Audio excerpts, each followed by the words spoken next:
Hello everyone and welcome back to my channel. Hi guys. If you are new here, don't forget to hit that subscribe button, and if you've been a follower for a long time, thank you so much. I appreciate you sticking along for this journey with me. The lawnmower, of course, is here the second I want to film. In today's video, we are going to be discussing my new Brain Bootcamp. I have been doing a number of things to boost my brain health.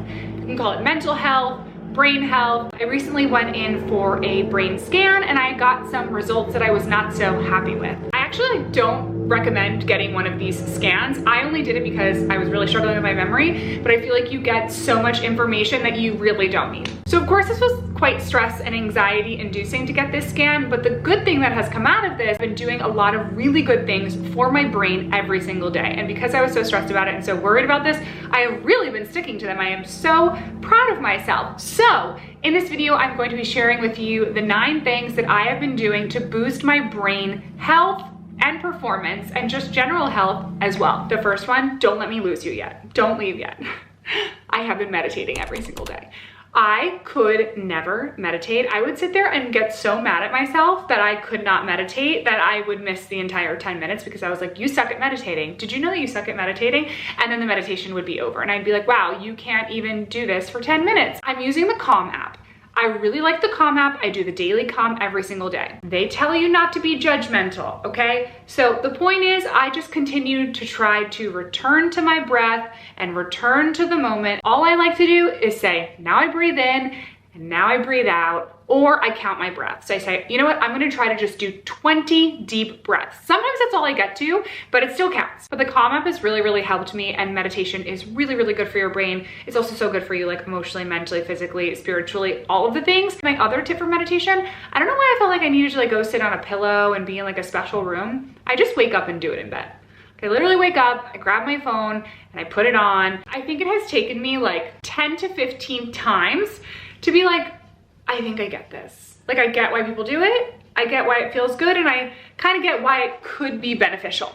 But it's taken me time to get there. So don't be hard on yourself, but I do think finding like an app or someone you like to listen to, whatever it might be, is helpful. The second thing that I am crazy about, cuckoo, Sudoku. So my doctor told me that puzzles were good. I have become Sudoku insane. I'm doing Sudoku on the treadmill, on the Stairmaster, in between sets at the gym, train, any second I get. I love Sudoku so much. Outside of how good it is for your brain health, the reason why I like Sudoku, it is so calming for me. Talk about being in the present moment. Like I just like scanning the numbers and trying to figure it out. I've done it a few times when I had really bad anxiety, and it fully like pulls me out of those headspaces and really gets me like centered and focused, and it's so good for your attention span. I'm sure I'm not alone in this, but in the age of social media and TikTok, where the average video is literally like 6 seconds long, having something that I'm working on for like more than 7 seconds is really, really good. So I have really been enjoying Sudoku, and I did not ever think that I would be that type of person, but I started doing it and I was like, oh, this is actually the best thing ever. And am I turning into a total granny? 100%. I don't care. I love it. The third thing I've been doing every day, and I'm embarrassed that I have had to put myself on a regime in order to accomplish this, is I'm reading every single day. This is part of my morning routine. So I have been reading for about 10 to 15 minutes. I put a timer on my phone, guys. I know it's pathetic. I have such monkey brain. It bounces around. I've really been forcing myself to do 10 to 15 minutes every single day. It's hard because if I'm not into a book, it's so hard to get focused on it. But I recently started reading a new book. Oh my God, it's so cheesy. It is literally a Hallmark movie in a book, but I love it.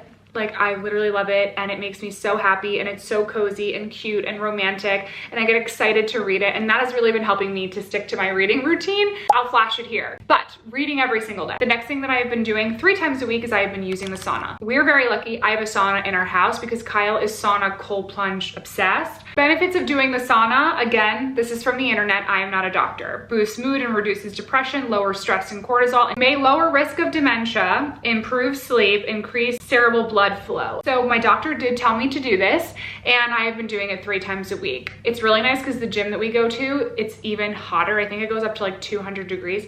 Am I dying in there? 100%. Do I like it? I do not, but I have been doing it 3 times a week. I'm just proud of myself for sticking to it 3 times a week. You know what I mean? At this point, like I'm going to do anything and everything in my power for my brain health, and that's one of them. The next thing I have been doing, not looking at my phone first thing in the morning. Actually, chronic social media usage, shocker, is horrible for your brain. And I'm definitely a chronic social media user because I have loved social media since MySpace. And of course now my work involves a lot of social media and I love social media. So I'm really just trying to not look at it first thing in the morning. And I know this sounds self-explanatory, and I talk to some people and they're like, you look at social media first thing in the morning, and I'm like, you don't? I'm not proud of it. But sometimes I would like wake up and I look at my text, I look at my email, I open Instagram, check my notifications, TikTok, check my notifications. But like waking up, getting my coffee, meditating, reading, journaling, just starting my morning really peaceful, it totally trickles down into the rest of the day. I find that when I look at my phone first thing in the morning, the rest of the day I am checking it constantly like a psycho. It's not always perfect with the phone first thing in the morning because sometimes I'm like looking at the baby monitor, or a text came in, or like I'm kind of groggy and I don't feel like waking up yet. It's not perfect, but it's something that I've been doing. The next thing that I've been doing, more tennis. I've changed my life. I joined the tennis team because tennis is really good for your brain as well. I think Dr. Amen, who's like the psychiatrist who's really popular on TikTok and Instagram, talks about this often, how racket sports are just really great for your brain. I know people are pickleball obsessed. I haven't been able to get into pickleball yet, but tennis I absolutely love. And I was like, what's gonna force me to play tennis regularly? I hate scheduling lessons and appointments. I'm just like annoying. But now I know 2 days a week, like I have a practice. I love tennis and I've been playing for a while, but this is really gonna be like getting my booty in gear. Tennis is amazing and it's social and gets me out of the house and good for your brain. So I've been doing that too. The last 2 things that I've been doing is continuing with my workouts and also limiting my alcohol intake. So for continuing my workouts, I don't even know if that's worth like sharing here, but working out is really, really good for your brain. It can actually help with hippocampus volume. So I've been working out, of course, every single day, but that's not a new thing for me. And then limiting alcohol. Alcohol is hard for me because sometimes I feel like it's just a means for me to like connect with other people. Like if I'm at a dinner, I wanna have a glass of wine. I've never been a big drinker. I never am like the drunk person at the party. It's just not my jam. I don't like to feel out of control, but sometimes I do feel like it helps me connect with others.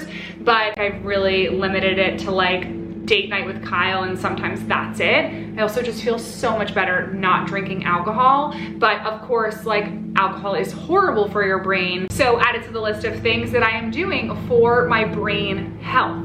Okay, everyone, that concludes this video. I hope that you guys have enjoyed kind of learning about my little brain boot camp and what I have been doing to boost my brain health and function. You guys know that I love, love, love health and wellness, but I think taking care of my brain in this way and really focusing on it is fairly new for me. I feel like eating healthy and working out are 2 things, and my sleep, like those areas I feel like I'm really diligent about taking care of myself, but I do think taking care of my brain health is an area that I've never really focused on. And I think it's an area that I am excited that this has like come to my attention and that I am really focused on getting better at.